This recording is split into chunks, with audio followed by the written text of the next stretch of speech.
হরে কৃষ্ণ ভক্তগণ, শুভ নববর্ষের প্রীতি, শুভেচ্ছা এবং ভালোবাসা নিয়েও আশা করি ভগবানের কৃপায় সকলেই সুস্থ আছেন।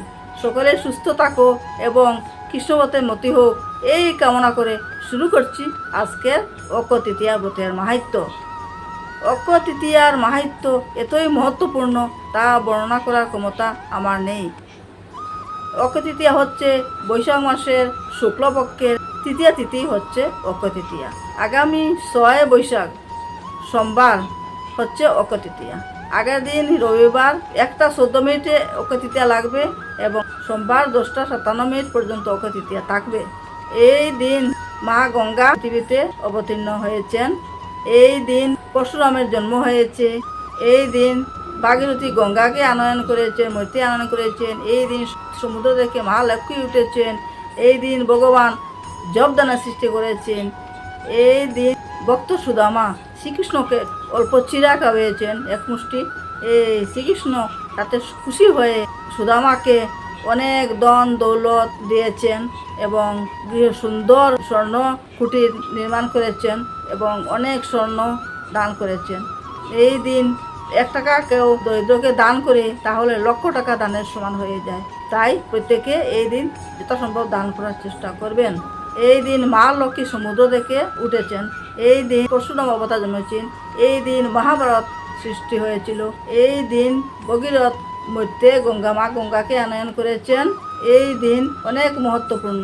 তাই সবাই অক্ষয় তৃতীয়ার দিন যা কাজ করবেন, গৃহকর্ম হোক, পূজা অনুষ্ঠান হোক, সবই অক্ষয় তৃতীয়ার দিন প্রথম আরম্ভ করবেন।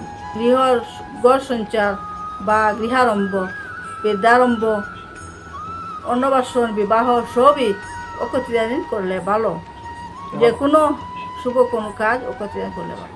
এই দিন লক্ষ্মী গণেশের পূজা করবেন এবং বিভিন্ন দেবদেবীর পূজা করতে পারবেন।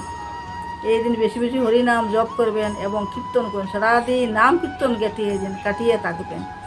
এই দিন সাত্বিক আহার গ্রহণ করেন, কারণ সাত্বিক আহার গ্রহণ না করলে সবই পেতা হয়ে যায়।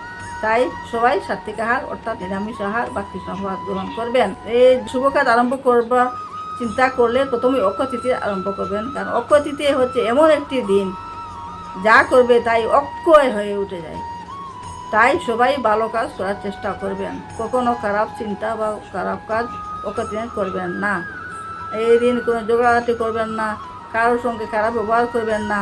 দিন দরিদ্রকে দান করবেন যথাসম্ভব বা ব্রাহ্মণকে দান করবেন। এরকম করলে তারপরে পূজা পাঠ, নাম কীর্তন, প্রসাদ বিতরণ সব অক্ষয় তৃতীয়া করতে পারবেন।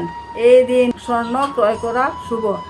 স্বর্ণ তো সবাই ক্রয় করতে পারবেন না, তাই ঠাকুরের কোনো বাসন বা পূজার কোনো জিনিস এই দিন কিনলে ভালো। এই দিন বেশি বেশি হরিনাম জপ করবেন, কীর্তন করবেন, পাঠ কীর্তন করবেন, তারা দিন এইভাবে কাটিয়ে করবেন। এই মাহাত্ম্য এতই মাহাত্ম্যপূর্ণ, তা বর্ণনা করার ক্ষমতা আমার নাই। তাই আপনারা সবাই এরকম করলে আমাদের সব পাপ দূর হয়ে যাবে এবং আমরা অন্তিমে বৈকুণ্ঠে যাব, এটাই শাস্ত্রে বলা হয়েছে। আরেকটি মুখ্য কথা হলো বছরের সব দিনই শ্রেষ্ঠ, তবুও এর মধ্যে 4টি দিন হলো মুখ্য।